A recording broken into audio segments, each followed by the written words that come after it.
Bueno, vamos a empezar con este tema de la muerte en el México prehispánico. Y bueno, si voy a hablar de la muerte, tengo que hablar de la vida, porque una genera a la otra, obviamente. Entonces, eh, vamos a ver en el transcurso de la charla diversos aspectos. Y para comenzar, les voy a decir que considero que hay una clave que nos permite entrar para poder conocer el mundo prehispánico. Y esa clave, esa llave, es el de la dualidad vida-muerte, precisamente. Entonces, esta relación, esta dualidad de vida y muerte, la vemos presente en muchos aspectos del mundo prehispánico. Desde en arquitectura, por ejemplo, el Templo Mayor de Tenochtitlan, recuerden que está formado por dos partes, con dos escaleras de acceso a la parte alta donde hay dos templos. O sea, y en esos templos están Huitzilopochtli, que representa al sol, pero también a la muerte, y Tlaloc, que es el que manda la lluvia para que haya vida, plantas, etcétera. Entonces ahí vemos esa dualidad, por ejemplo, y la vemos también expresada en los cantos nahuas, en algunas poesías en donde se habla, por ejemplo, hay una, recuerdo el comienzo de ella que dice, a dónde iré el camino del Dios dual? Es decir, y así pues podríamos mencionar y vamos a ver también algunas representaciones cerámicas de esa dualidad. Ahora, esta dualidad, ¿en dónde o cómo es que la percibió el hombre prehispánico? El primero, recordemos que como pueblos agricultores y guerreros también, en buena medida, pues ellos observaban digamos, lo que ocurría a lo largo del año y veían que a lo largo de ese año había una temporada de lluvias en que el agua, el semen divino, traía y fertilizaba a la tierra y crecían las plantas. Entonces, claro, esa temporada de lluvia se aprovechaba, como bien sabemos, para la agricultura, para sembrar, para ver cómo va surgiendo el maíz, la calabaza, frijol, tomate, todo lo que esas plantas que eran pues el medio de subsistencia para las sociedades prehispánicas, ¿no? Pero también veían que venía después de la temporada de lluvias una temporada de secas, en que ya no había agua. Ya Tlaloc no mandaba el agua, entonces en esa seca los árboles perdían sus hojas, perdían su verdor, etcétera, etcétera. O sea, veían que había una temporada de muerte. Entonces, esta observación que hacían, pues los lleva precisamente a ver cómo digamos, las plantas crecen, pero también mueren en un momento dado por la falta de agua. O sea, estas observaciones que los tenía además muy preocupados porque era, como dije, el medio de subsistencia fundamental era la agricultura. Entonces, pues esto que ellos veían, pues era como un principio que iban a aplicar en muchas, como ya lo comenté, hasta en la arquitectura, la poesía, en sus representaciones escultóricas, etcétera, etcétera, ¿no? Esa dualidad de vida y muerte. Nada más que había una cosa, que al terminar la temporada de secas, la temporada de muerte, venía nuevamente la vida a través de la lluvia. O sea que era un ciclo constante, ¿verdad? vida, muerte, vida, muerte. Pero además veían, como todos los pueblos de la tierra, que las plantas, los animales, los individuos morían también, nacían y morían. Entonces, pues esto pues dio pie a un aspecto muy importante. Los individuos, las sociedades se niegan a morir. Los hombres, mujeres, ¿verdad?, no aceptan la muerte. Entonces quieren salvarla de alguna manera, evitarla. Y entonces aquí viene el poder creativo del hombre, ¿no? Van a crear los lugares a los que se va a ir después de la muerte. Se niegan a morir. Y entonces, a través de religiones o de ciertas filosofías y demás, que les plantean mejor dicho, otra vida, pues entonces van a decir, sí, claro, el cuerpo muere, en fin, pero hay algo más, ¿no? Y entonces vamos a ver cómo cada sociedad en la tierra, pues a partir de ese negarse a morir, van a crear los lugares a donde van a ir después de la muerte. Entonces, para los pueblos mesoamericanos había fundamentalmente 4 lugares. Y eran, fíjense qué interesante, el primero de ellos que voy a comentar es acompañar al sol desde que sale por el oriente hasta el mediodía. Ahora bien, ¿a quiénes les estaba destinado ir a acompañar al sol una vez que morían? A los guerreros que morían en combate o que eran hechos prisioneros para ser sacrificados. Entonces ellos irían acompañando al sol, se dice que entonando cánticos guerreros, etcétera, porque el sol es Huitzilopochtli, el sol es además de ser el astro que vivifica y demás, es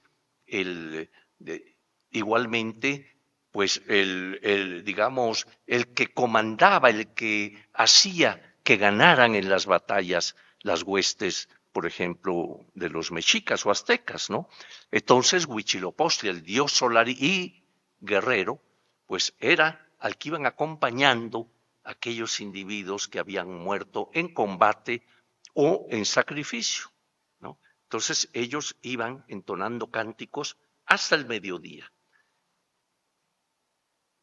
Quienes acompañaban al sol del mediodía al atardecer, fíjense bien, eran las mujeres que morían en su primer parto. ¿Por qué? Porque consideraban que el proceso de dar a luz era un combate, era una guerra. Y si moría en el trance de dar a luz, había muerto en la guerra. Por lo tanto, estas mujeres, que se les llamaban mosihuaquetzque, mujeres valientes, o cihuateteos, mujeres diosas, iban acompañando al sol en su declinación, o sea, del mediodía al poniente al atardecer, ¿no? Entonces, el primer rumbo, el oriente, en donde estaban los guerreros, los varones, era el rumbo masculino del universo. Del mediodía al atardecer era el rumbo femenino del universo. Entonces aquí estamos otra vez ante una dualidad masculino-femenino, ¿no? Entonces, ya después, cuando el sol se ocultaba, para ellos era tragado por la tierra. Ellos veían que caía en el poniente, era tragado por la tierra, el sol pasaba por abajo por el inframundo y volvía a ser parido por la tierra por el oriente cada día. Entonces era un giro constante, pero era un nacer, un ser parido, digamos, y volver a ser tragado. Y entonces, ¿cómo consideraban a Huitzilopochtli? Pues ese sol, Huitzilopochtli, al nacer por el oriente, iba con sus rayos de luz a dispersar las tinieblas de la noche. Y de ahí se deviene un mito que luego les voy a relatar, muy interesante, ¿verdad? Cómo él va a combatir contra la luna, las estrellas, etcétera, para dar paso a la luz, ¿verdad? Y demás. Bueno, entonces, fíjense bien una cosa. ¿Cuál era o cómo se definía el destino de los individuos muertos? De la manera en que se moría. Entonces, tenemos ahora un segundo caso. Los que morían digamos, en relación al agua, ahogados o por enfermedades que ellos consideraban húmedas, hidrópicos, etcétera, o por un rayo, pues el rayo viene acompañado por la lluvia, por el agua, ¿verdad? Entonces, estas personas iban a ir al Tlalocan, que era el lugar donde residía el dios Tlaloc, con sus ayudantes, los tlaloques. Y nos dicen las crónicas que era un lugar de constante verano, ¿verdad? Digamos, de abundancia, las plantas crecían siempre, etcétera, etcétera, ¿no? Entonces, ¿quiénes iban ahí? Los que morían en relación al agua. Había un tercer lugar, el Mictlán. ¿Quiénes iban al Mictlán? Pues todos los demás individuos que morían de cualquier forma que no fuera ni en relación a guerra ni en relación al agua. Entonces iban a ese Mictlán, que era el lugar, el inframundo, el lugar de los muertos. Y se decía que para poder llegar al Mictlán era un viaje de 4 años en el cual tenían que ir pasando pues una serie de acechos, ¿verdad?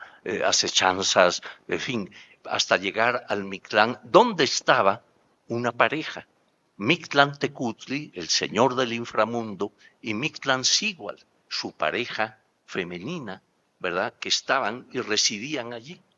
Y allí recibían, pues, a los que llegaban a ese lugar. Mejor alejo esto para que... Entonces, pues, ahí tenemos esos 3 lugares. Había uno cuarto, que era el dedicado a los niños, ¿no? A los niños que morían, bebés pequeños, en fin. Entonces iban a ir a un lugar en donde había un árbol nodriza, cuyas hojas manaban leche. Entonces estos niños estaban allí y ahí en el Códice Vaticano A podemos ver a los bebitos desnuditos, en fin, que están libando la leche de aquellas hojas de ese árbol nodriza, esperando el momento en que los dioses quisieran volver a depositarlos en una matriz para que naciera, ¿no? Entonces eran los 4 lugares hasta donde tenemos noticias a los que se podía ir. Ahora bien, como sabemos, en el siglo XVI entra el cristianismo, ¿verdad? Los frailes eran portadores de un nuevo pensamiento totalmente ajeno a esto, ¿no? Y cuando tienen que enfrentar el pensamiento que les he dicho de ir a los lugares según la manera en que se moría, pues era una contradicción total contra lo que ellos traían. Acuérdense, pues para el cristianismo lo que pesa es un elemento moral.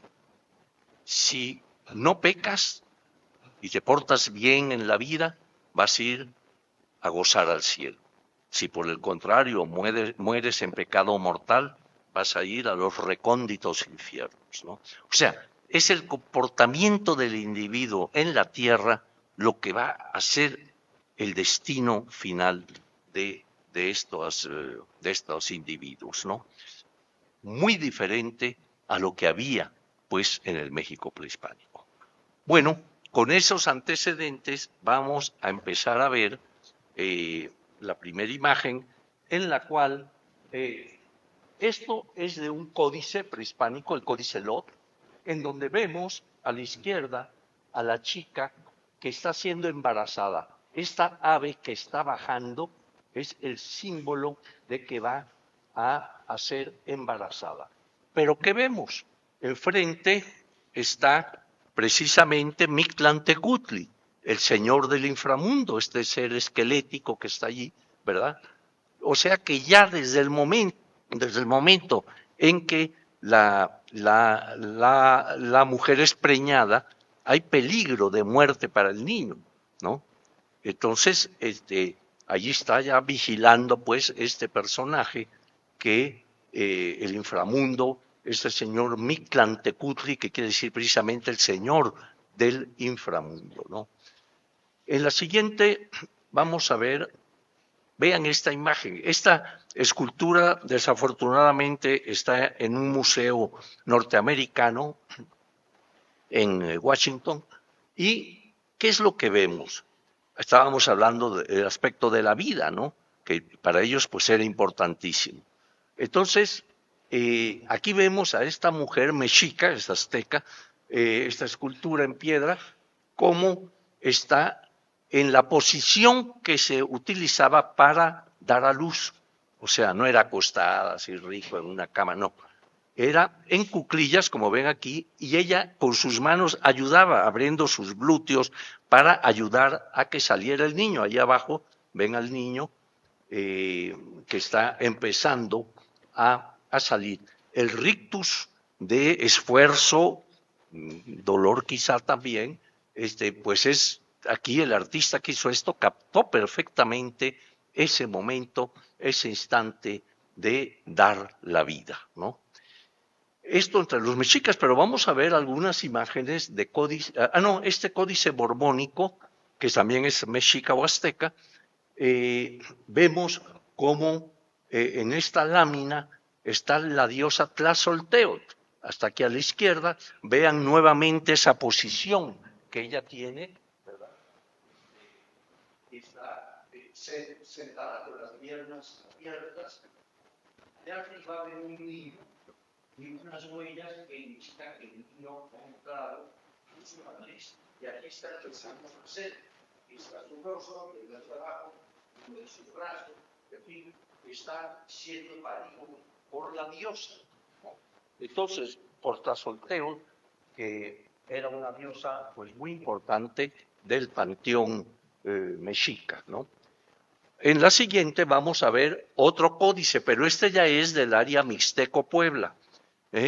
Es muy interesante porque aquí vemos ya el momento en que el niño ha sido parido, ¿no? Pero fíjense cómo captaban perfectamente todos estos momentos. Voy a llevarme esto mejor para acá. Y vean cómo representaban, ¿no? A la mujer ya con los senos, digamos con leche, ¿verdad? Y cómo el vientre ya está flácido al haber nacido el niño. Pero vean aquí el cordón umbilical que une a la madre con el hijo, ¿no? Entonces, imagínense que estos códices, esta imagen es chiquita, o sea, unos artistas excepcionales que podían realmente captar además todos estos procesos, ¿no? En la siguiente vamos a ver otra muy similar en la que vemos los mismos elementos, ¿no? La mujer ya con el vientre flácido, ya el niño ha salido, el cordón umbilical que viene aquí y que une, como decía, a la madre con el hijo, ¿no? Entonces, esto pues era un momento muy importante y había mujeres, sobre todo ancianas, ya con gran experiencia, que se habían especializado en ser protomédicas, digamos, eran las que ayudaban a la mujer en todo el proceso del parto, ¿no? Entonces ellas, se dice que Sahagún, Fray Bernardino de Sahagún, por ejemplo, dice que tenían tal habilidad que inclusive si veían o sentían que el niño no venía bien y había problemas para que naciera, que tenían la habilidad de que metían la mano y lo acomodaban inclusive para que pudiera salir bien, ¿no? Entonces vamos a ver la siguiente, aquí vemos a una de esas mujeres ancianas, ven ustedes su rostro ya allí, y el niño aquí, en este caso pues nació bastante feicito el pobre, pero bueno, eso es otro problema, ¿no? Pero ven ustedes cómo ella está tomando el cordón umbilical ¿Por qué? Porque al nacer tomaban el cordón umbilical. Si era varón, hacían un bultito con él y se lo daban a un guerrero de la familia para que lo fuera a depositar al campo de batalla para crear una especie de relación pues mágica en que el niño tuviera interés en ser un guerrero. Si era niña, igual, se le cortaba el cordón umbilical, se hacía el bultito, pero se enterraba adentro de la casa, junto al fogón, igual para que la niña tuviera tendencia a preparar el alimento, aprender a barrer, etc. Nada de women liberation ni nada. O sea, que pues buscando pues que digamos que con el pensamiento de esa época, que fuera una buena esposa, y lo dicen así en las crónicas, ¿no? Que aprendiera a barrer, a preparar las bebidas, las comidas, etcétera, etcétera, ¿no? Entonces, pues vemos inclusive tal importancia tenía este cordón umbilical que en la siguiente vamos a ver, este es el Códice Borgia, ven ustedes en cada cuadrete cómo está un niño recién nacido, ¿no? Con una deidad, en este caso es una deidad solar, trae el sol atrás, pero vean cómo la deidad está tomando el cordón umbilical del niño y así cada una de las deidades, ven, está tomando ese cordón umbilical porque también el cordón umbilical significaba linaje, ¿no? Era el hijo de, y pues sobre todo en las clases de la nobleza y demás, pues esto tenía una importancia muy, muy grande, ¿no? Vamos a ver la siguiente, que, claro, lo que precede a la muerte, salvo que fuera por accidente o otras formas, era una enfermedad. Entonces yo quise mostrarles nada más algunas de ellas que eran muy notorias, que no causaban la muerte necesariamente, ¿eh? Por ejemplo, el personaje que está arriba, ven ustedes, está como acostado, pero fíjense en los pies. Tiene esta enfermedad, que es una enfermedad congénita, que se llama el pie bot o equinovaro, ¿no? O sea, se nace así. Actualmente, claro, hay cirugía, etcétera, para tratar de quitar esa malformación, pero en esa época, pues no. Entonces vemos esta enfermedad que, claro, era muy notoria, y acuérdense que las enfermedades en el mundo prehispánico les era enviada por los dioses, ¿no?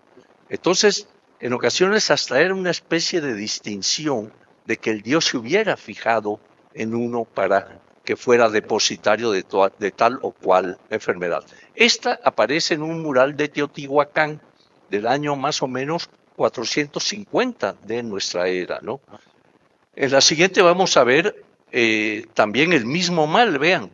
En otro mural en Teotihuacán, en uno de los barrios teotihuacanos, del de Atetelco, aparece esta imagen en donde vemos la misma deformación en el pie, como pueden apreciarla ahí. Y frente a este mural hay otro, en la que sigue, en que solamente es de un pie. Ahí lo pueden ver, el pie izquierdo es el que está afectado, ¿no?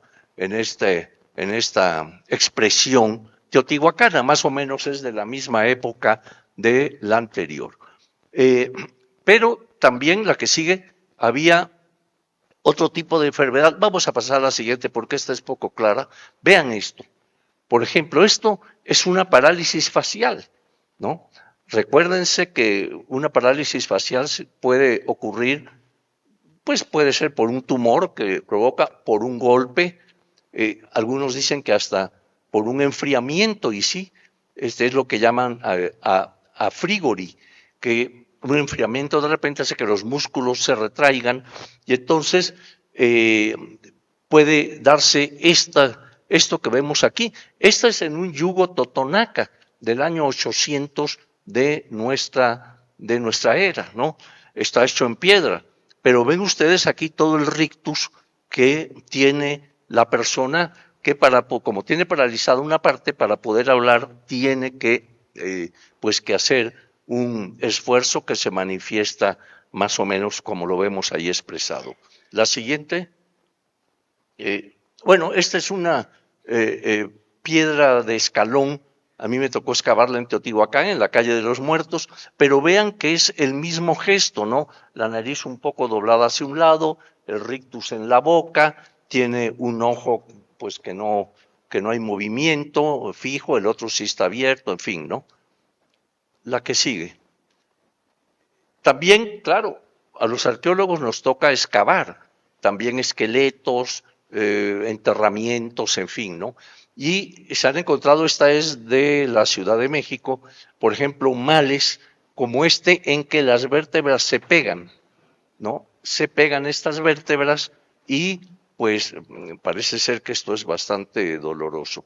Y en la que sigue no es enfermedad, pero es la tibia y el peroné, los huesos de la pierna, ¿verdad? En la cual ven ustedes que hubo una fractura en el peroné, en el más delgado, y sin embargo sí se llegó a solidificar, aunque mal.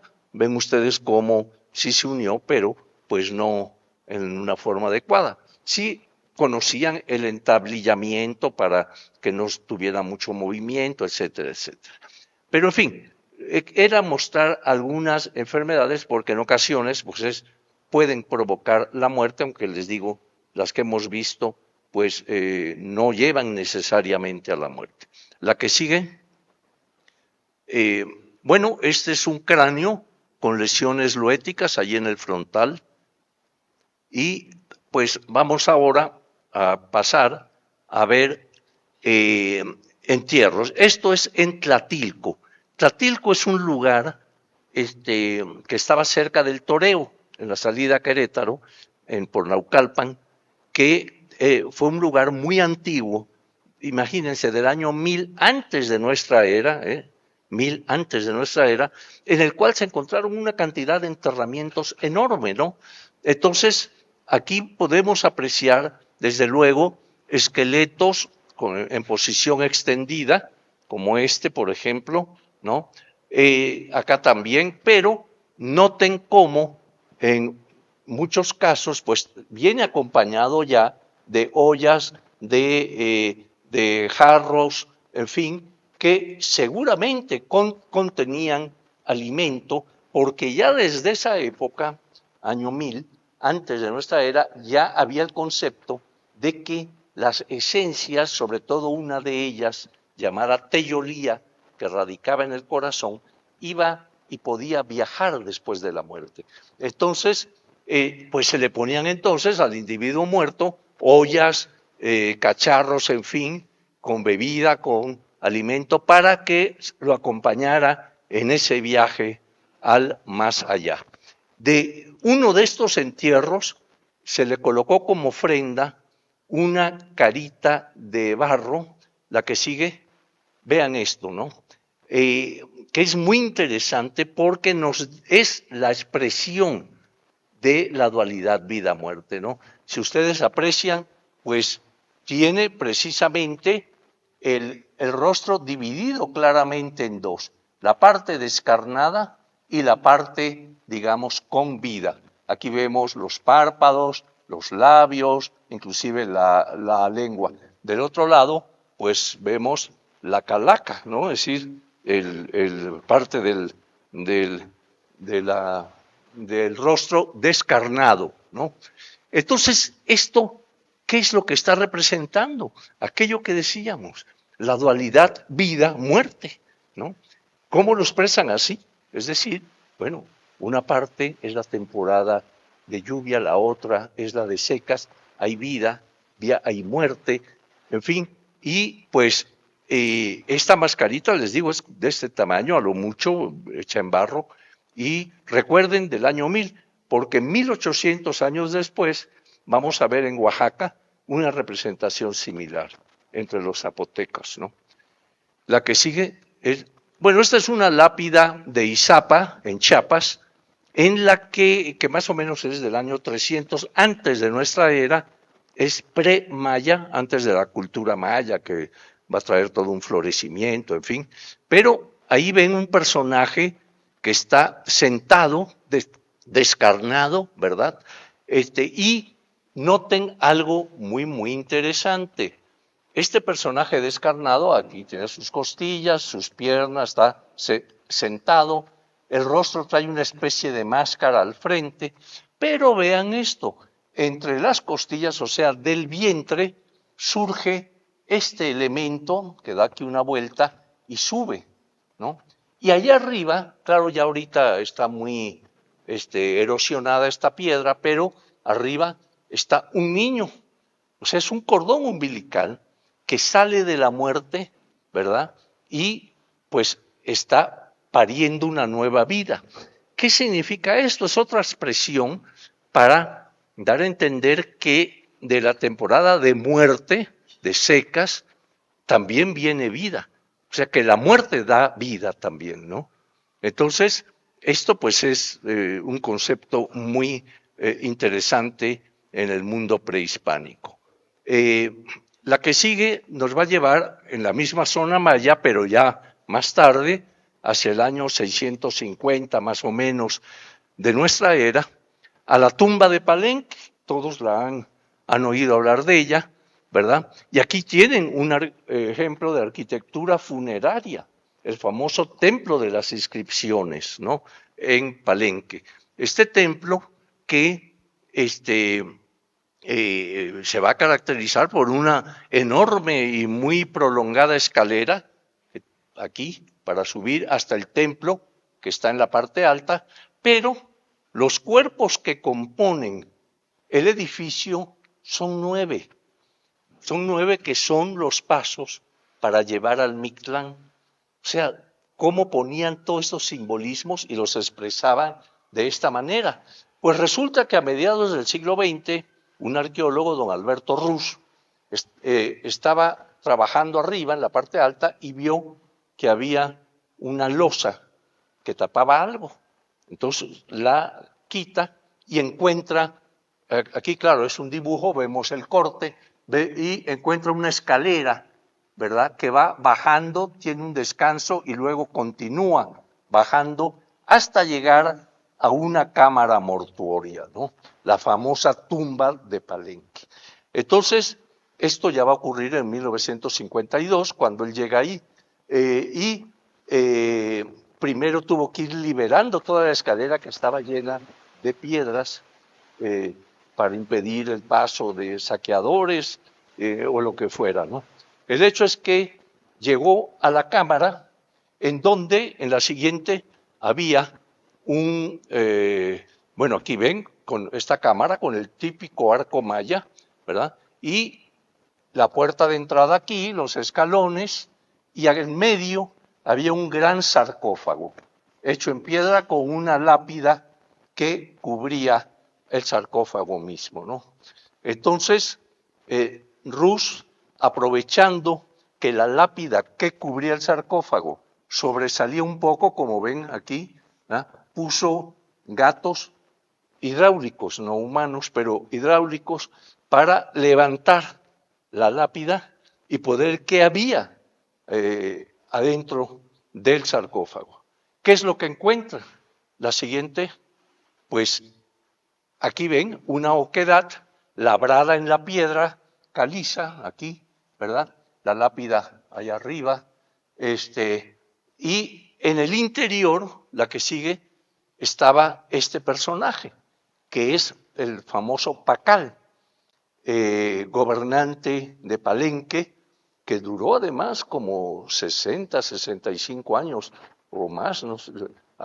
Gobernando Palenque, entró muy jovencito, y aquí vemos cómo ese interior del sarcófago estaba recubierto de cinabrio, de rojo, ¿no? Y el personaje, como ven, pues tenía todos sus adornos con los que había sido enterrados, ¿no? Las cuentas tubulares que vemos aquí para los collares, las cuentas redondas, las orejeras que venían acá. Y vean esto es una máscara que cubría el rostro. La máscara, aquí ven la nariz, los ojos, la boca, ¿no?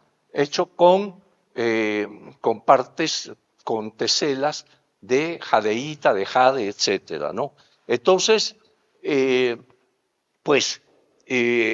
hace este hallazgo que además venía a ser muy importante porque antes se pensaba que las pirámides eran sólidas por adentro, es decir, estaban llenas de piedra, tierra, etcétera, y esto abría la perspectiva de que también podían tener cavidades, ductos y demás en su interior, ¿no?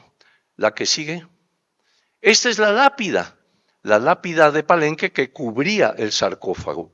Aquí tienen los 3 niveles que los pueblos prehispánicos tenían de su cosmovisión, cómo estaba, cuál era la estructura del universo. Pues para ellos había precisamente el nivel terrestre, que es donde vivían los hombres, las plantas, los animales, que era este.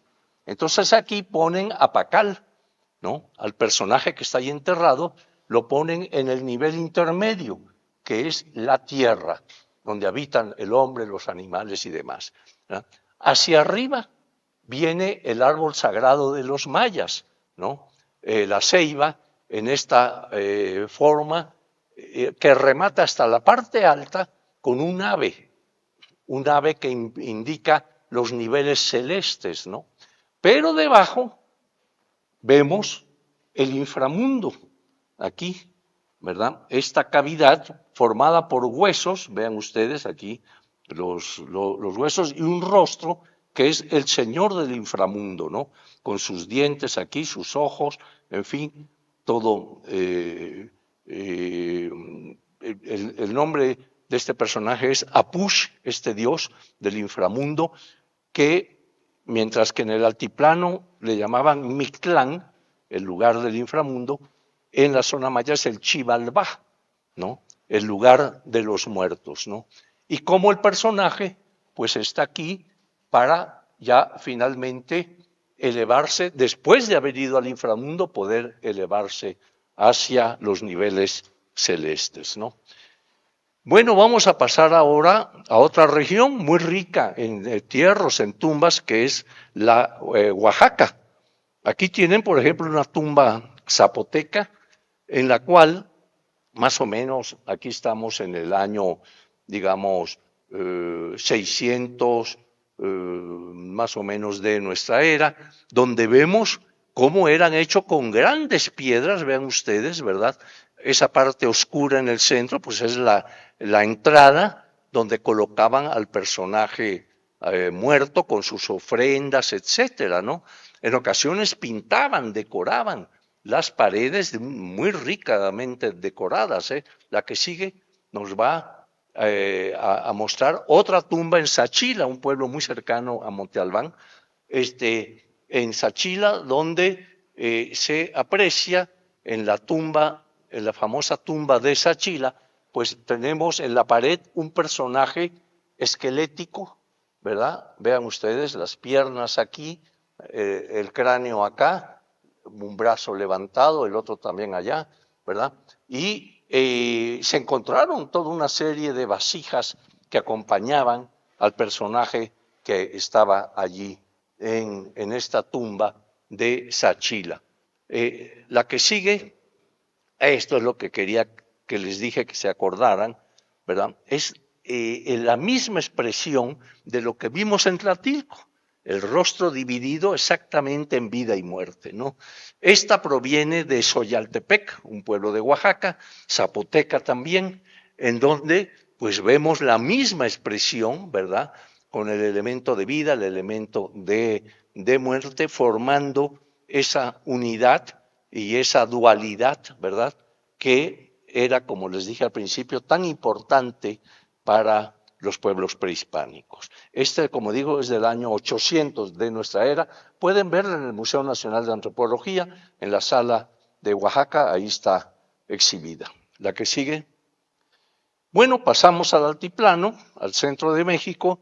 Esto es en Tula, donde también encontramos, por ejemplo, estos cráneos hechos de barro, también, pues, digamos, muy bien percibidas las características óseas, ¿verdad?, de los individuos, y la que sigue nos va a mostrar un sahumador.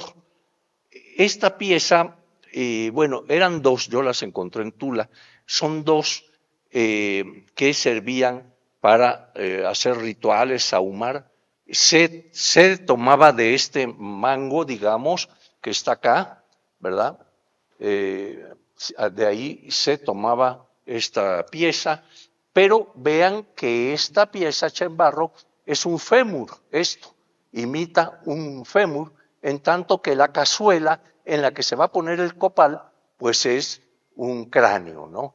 Y entonces, como les digo, fueron dos que encontré, también están exhibidas en el Museo de Antropología, pero seguramente porque hay muchas imágenes de cómo usaban estos sahumerios pues para sahumar con el copal, etcétera, etcétera, ¿no? Todo esto de Tula más o menos es ya más tardío, año 1000 de nuestra era, 1200, ¿verdad? Y la que sigue nos va a llevar a, bueno, esta figura.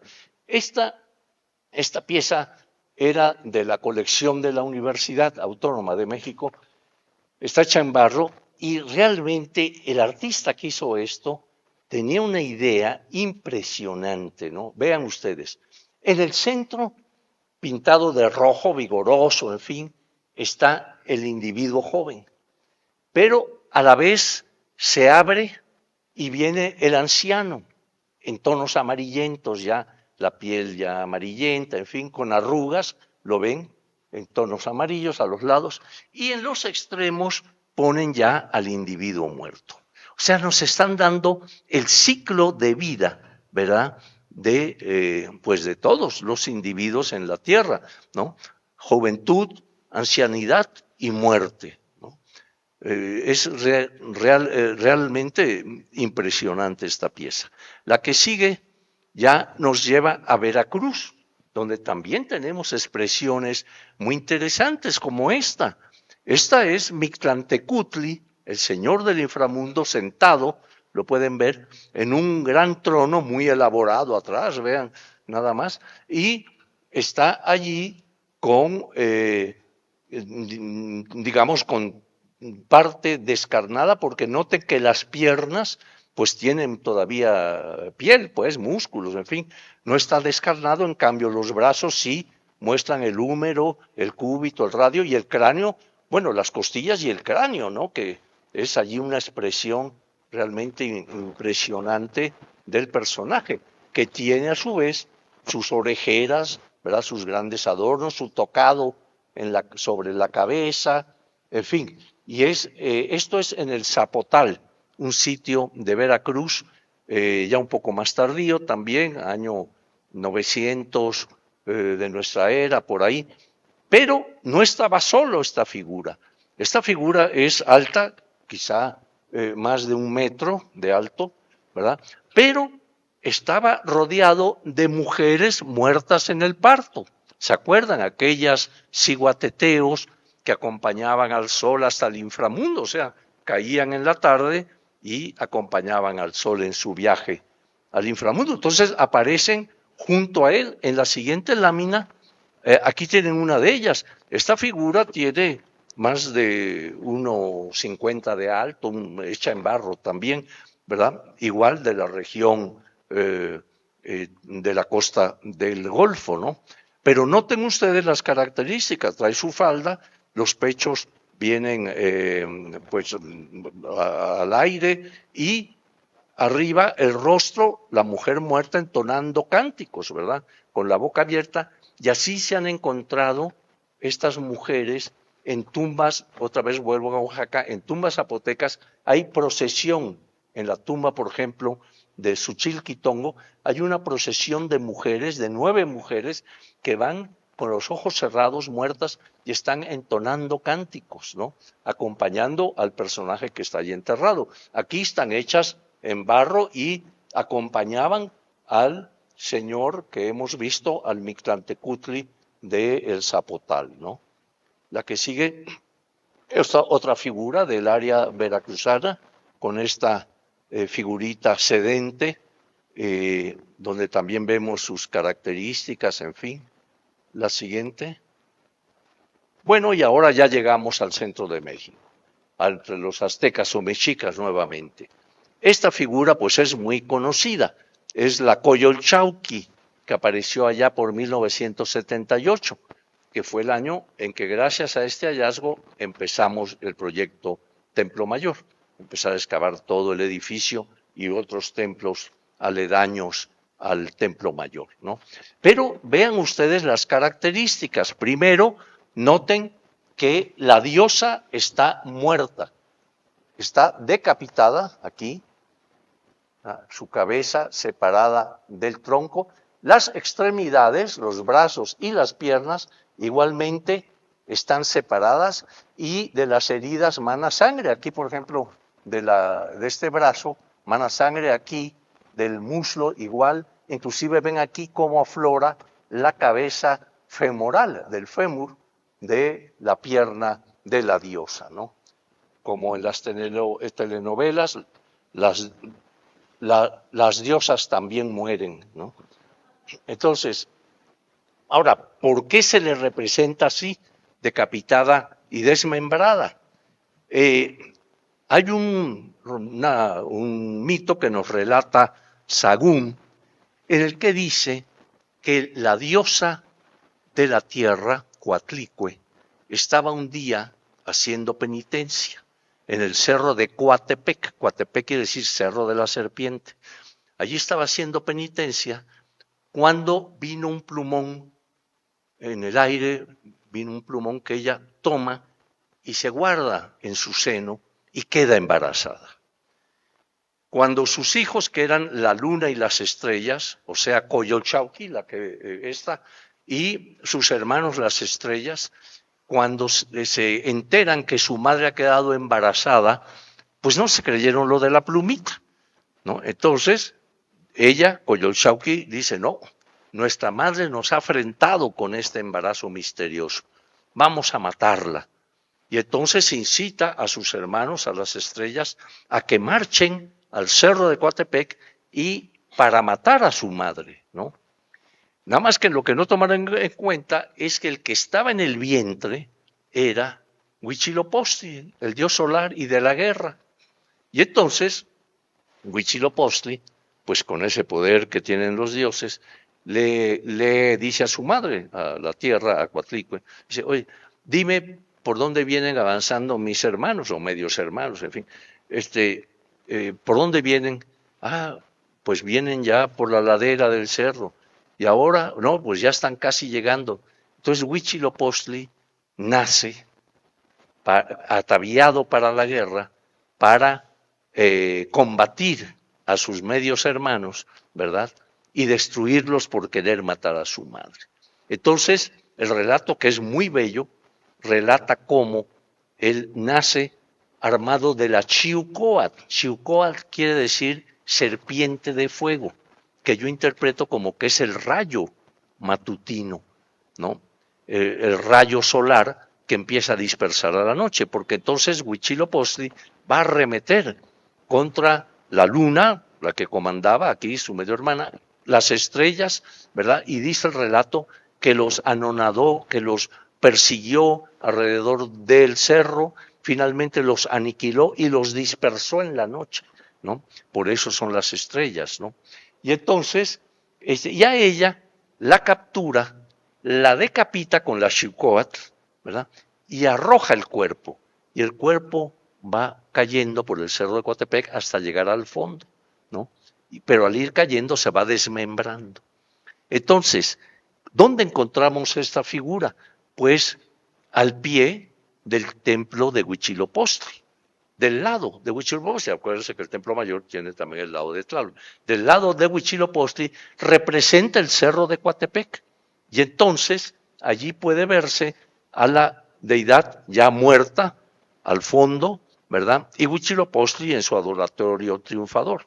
Claro que todo esto implica un mensaje, ¿no? Es decir, justifica al mexica de ser un guerrero y conquistador. ¿no? Es decir, desde que nacemos, como lo hizo su Dios, estamos destinados al combate. Por eso guardaban el cordón umbilical y lo ponían en el campo de batalla en el caso de los varones, ¿no? Para que tuvieran ese apego a ir al combate. Entonces, vemos cómo el Templo Mayor representa dos montañas sagradas que están juntas. El Cerro de Coatepec, donde es el combate del sol contra la luna y las estrellas, y el de Tlaloc, que es el Tonacatepetl, el Cerro de los Mantenimientos, donde se guardan las semillas que va el Dios a dar a los hombres, ¿no? Entonces, pues, como ven, pues no son nada más elementos casuales, sino que tienen toda una relación inclusive con la vida misma en Tenochtitlan, ¿no? La que sigue, aquí vemos una escultura, está también en el Museo de Antropología, todas ya son aztecas, del año 1325 en adelante hasta el momento de la conquista en 1521. Ahí se sitúan todas estas figuras. Esta escultura, todas hechas en piedra volcánica, representa, como ven, a una mujer en cuclillas, pero semidescarnada igual, con su adorno, su tocado con pequeños cráneos arriba, ¿no? La que sigue, una ciguateteo mexica, igual con su falda, sus pechos visibles, descubiertos, y arriba el rostro totalmente descarnado. La que sigue, una cuatlicue con otra representación, pero en la que vemos su falda entretejida por serpientes, ¿verdad? Y su rostro descarnado. La que sigue,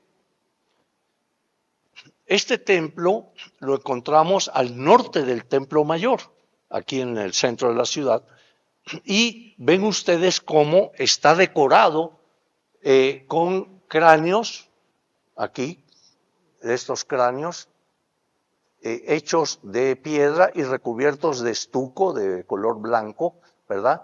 Uno sobre otro, imitando un zompantli, ¿no? Estos sitios en que se colocaban los cráneos de los decapitados. Pero ven que es todo un panel igual acá y también al otro lado. Al frente, pues es una pequeña escalera por la que se sube a este templete, pero está colocado exactamente al norte del Templo Mayor. Ven ustedes el muro enorme del Templo Mayor, y este adoratorio está decorado, colocado exactamente al norte. ¿Por qué? Porque el norte era el rumbo de la muerte, era el Miquistli, el Mictlampa, en donde era el lugar de los muertos, ¿no?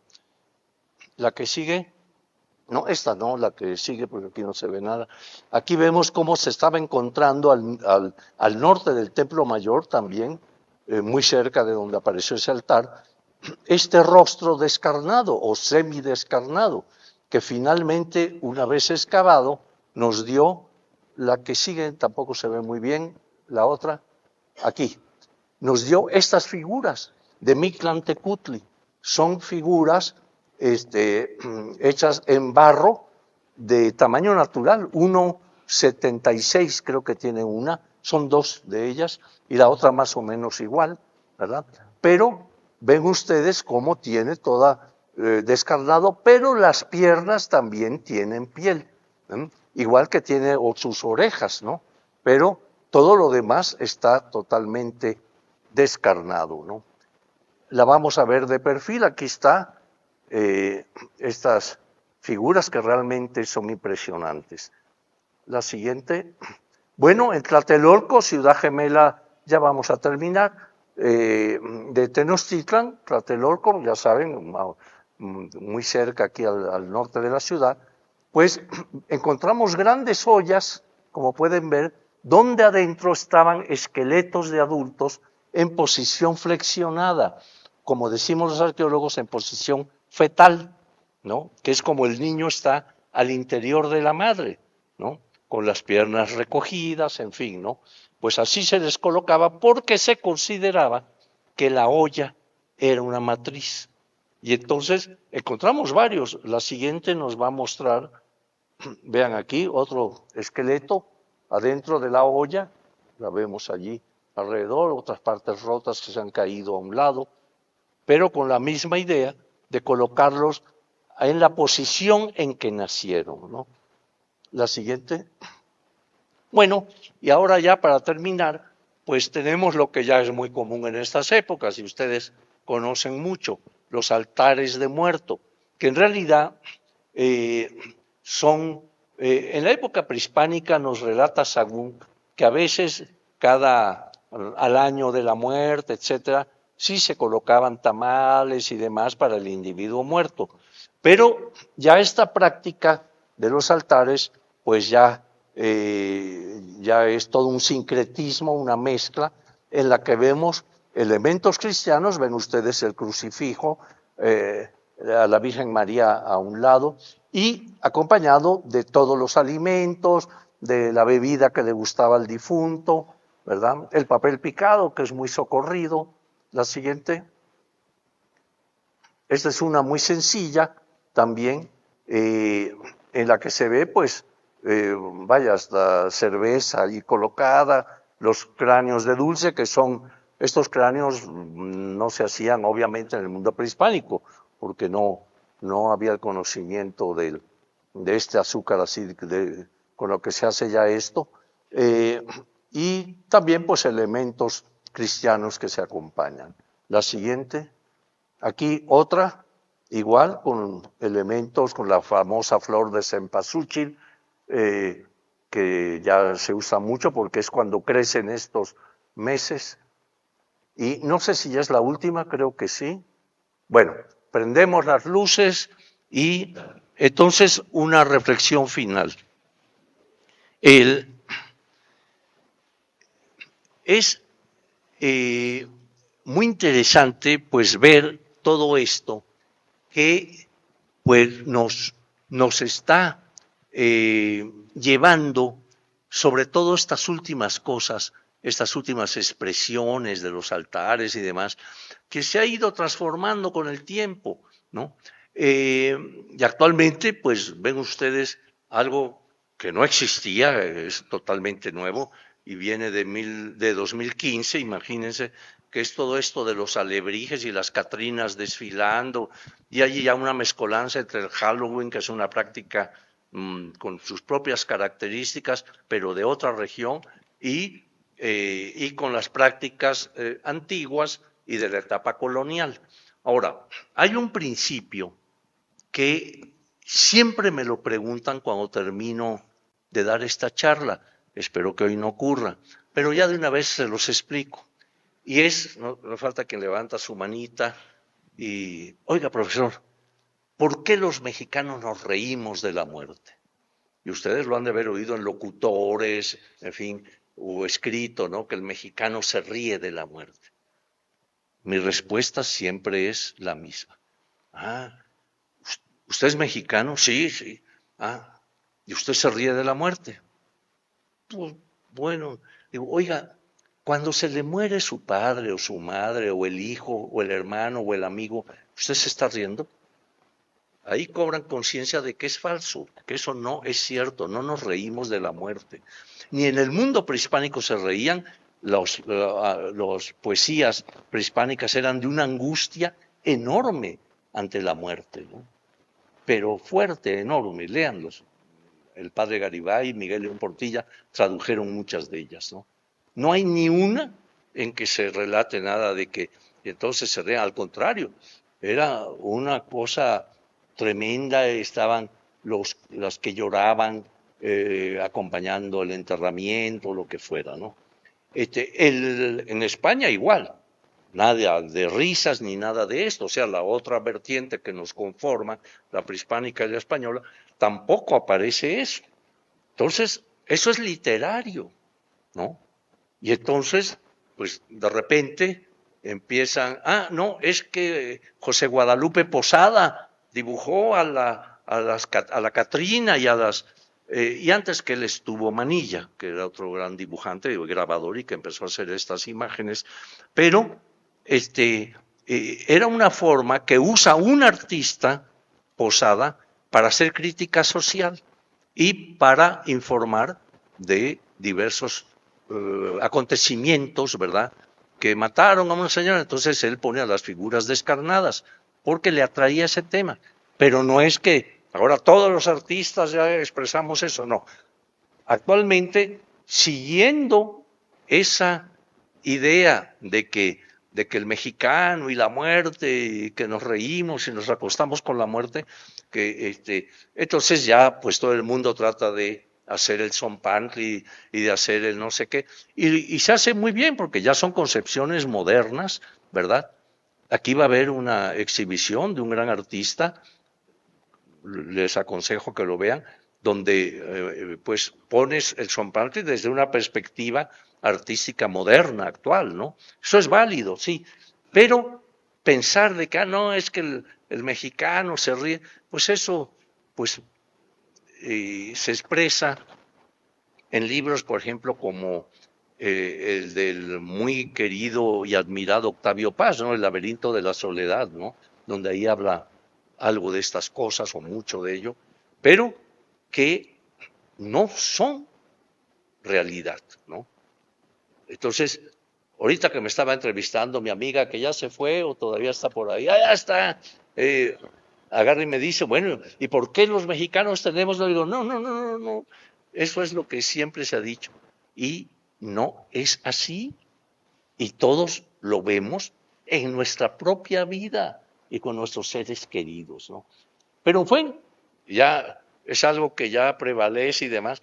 Y actualmente, como digo, pues hay ya esta mezcla del Halloween mezclado con algo del cempasúchil y de una calaca, o las Catrinas, que también han tomado un vuelo enorme, porque pues el que la usó fue Posada.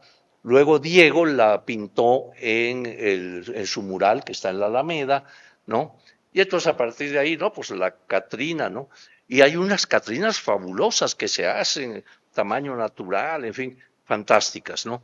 Pero tenemos que tener cuidado porque luego nos la creemos y ese es el problema, ¿no? Pero en fin, ya los he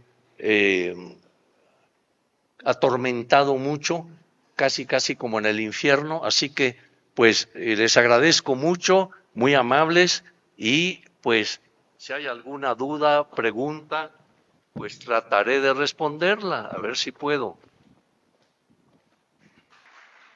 Hola, primero que nada, muchas gracias por la plática y bueno, tengo un par de dudas o sea, por ejemplo, ¿cuál era la relación de la muerte con respecto al fuego nuevo? Ahí también, si se puede, paso, también en Cerro de la Estrella me parece que se llevaba a cabo este ritual. O sea, ¿hay alguna Sí, deidad que estuviera específicamente dedicado ese templo o algo así? Y la otra es, o sea, dijiste varios simbolismos respecto a los puntos cardinales, menos del sur creo, pero ese también tenía alguno o no. Hay otra última ya, perdón. ¿Hay algún ejemplo de algún campo de batalla cercano, bueno, que se diera como por la zona de la Ciudad de México o algo así? Muchas gracias. bueno, bueno, el Fuego Nuevo era un ritual, una festividad que se llevaba a cabo cada 52 años, que era el siglo de ellos. Para nosotros el siglo son 100, ¿no? 100 años, pero para ellos eran 52. Bueno, entonces, cada 52 años, efectivamente, tenemos referencias a través de las crónicas de que había, digamos, un ritual por medio del cual se usaban máscaras, digamos, esa última noche del año 52, pues pensaban que a lo mejor todo iba ya a morir, ya todo iba a desaparecer, o que a lo mejor habría chance de otros 52 años. Entonces tenían el temor, se dice que a veces se rompían los enseres, la cerámica, en fin, se colocaban una máscara y esperaban a ver si el sol volvía a surgir. Si volvía a haber luz es que iban a haber otros 52 años, ¿no? Entonces, medían pues así el tiempo, ¿no? Y tenían el ritual. Quiero aclarar que, por ejemplo, en la Edad Media y no y ya mucho más acá, más recientemente inclusive, por ejemplo, hay fenómenos, igual el fin de año también es un momento en que se esperaba para ver si iba a venir otro año, o cuando aparecía un cometa se consideraba que tenía tales o cuales particularidades, ¿verdad? En fin, siempre la creencia humana pues es muy variada, muy amplia y pues se presta mucho a eso. En cuanto a los rumbos cardinales, que coincide con ellos, los rumbos del universo, primero hay un centro fundamental. Por ejemplo, en Teotihuacán, el centro fundamental en un principio fue la pirámide del Sol. Después se trasladó a la ciudadela donde está el templo de Quetzalcóatl. Pero bueno, y aquí en Tenochtitlan era el templo mayor, era el lugar de la mayor sacralidad. Entonces, este templo implicaba el centro del universo, esa era su concepción.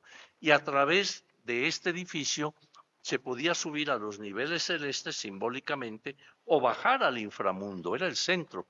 Y de él partían los 4 rumbos cardinales, o sea, el oriente, que era el rumbo masculino, el poniente, el femenino, el norte, que era el de la muerte, y el sur, que era el de la fertilidad.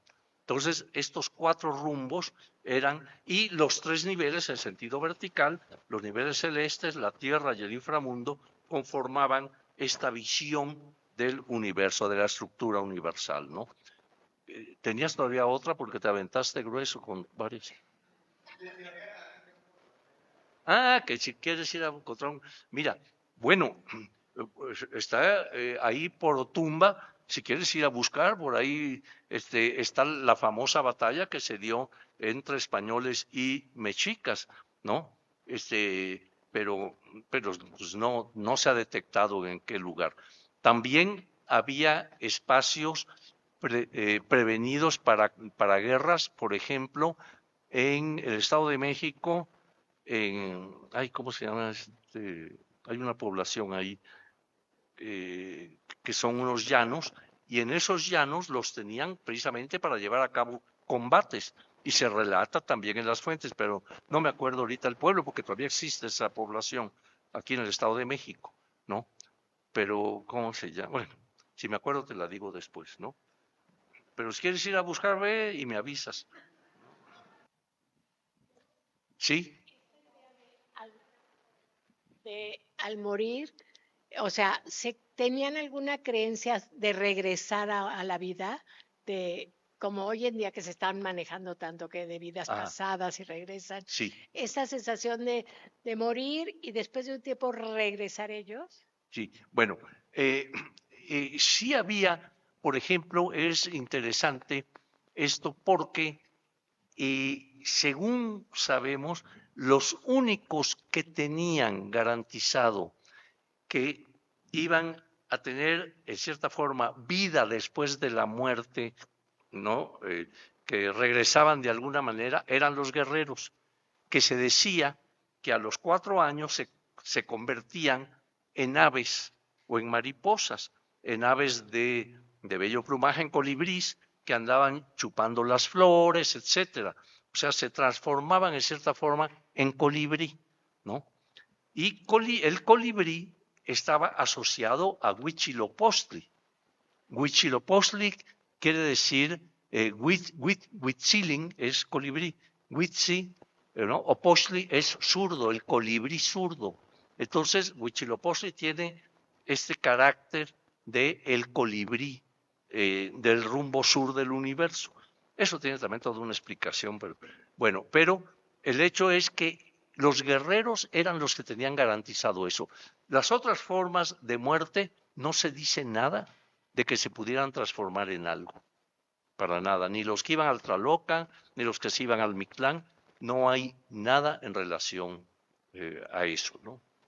Maestro, ¿qué tanto estamos influenciados de la cultura occidental con el concepto de dualidad? ¿Y cómo realmente o qué interpretación tenían los prehispánicos? Que siempre era un continuo.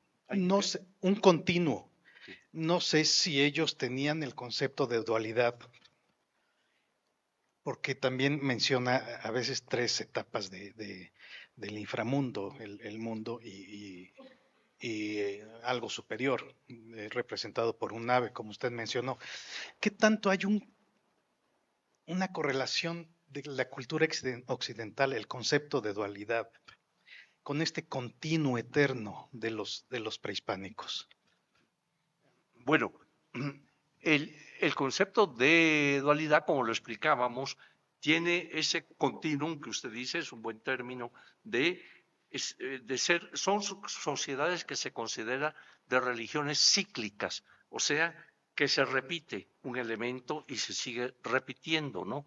Entonces, como lo dije, de la vida viene muerte, de la muerte viene vida, etcétera, etcétera, y así se sigue, ¿no? Tiene ese continuum constantemente, ¿no? En Occidente, principalmente en el mundo cristiano, porque hay otros, el Islam que tiene su forma de pensamiento, o el budismo, en fin, muchas otras formas, ¿verdad? Pero en el pensamiento cristiano, principalmente es este elemento de que, digamos, que ese concepto moral que va a definir a dónde vas a ir después de la muerte, eh, hay, digamos, está determinado para que o sufras las consecuencias de tus malas acciones, de tu pecado mortal, o por el contrario, goces también eternamente en el cielo. Nada más que hay una cosa, el Apocalipsis. El Apocalipsis se plantea dentro del cristianismo como un elemento que va a ocurrir al final de los siglos. Nada más se plantea así, ¿no? El final de los siglos, esto lo escribió San Juan. Y entonces ese Apocalipsis va a ser ahí sí que es el mero mole, es decir, ahí van a resucitar, decía San Juan, van a resucitar todos los muertos, ¿no?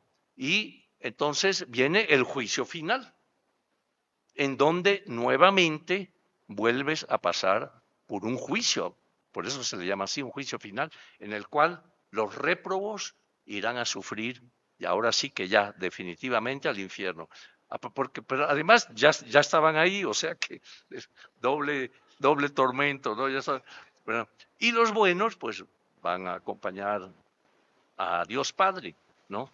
Entonces, como ves, aquí pues otra vez se vuelve a este concepto. Por eso la Iglesia por mucho tiempo no aceptaba, por ejemplo, la incineración de los cadáveres. ¿Por qué no? Porque ¿qué va a pasar con el juicio final? Cuando tengas que resucitar, pues ¿dónde estás? Si ya no hay el hueso, ya no hay, ¿no? Entonces, pero ya la aceptó, pues, porque, pues yo creo que ya la vieron dura. Entonces, pues, ahora sí ya, pues, hay que dar paso a eso, ¿no? En el mundo prehispánico sí había incineración, sí había la quema de algún tipo de cadáver, de los guerreros y de los gobernantes, de los tlatoani. Esos sí eran quemados y encontramos ya urnas funerarias con los huesos quemados en su interior, ¿eh? En fin, no sé si te contesté, pero estuvo bueno el cotorreo.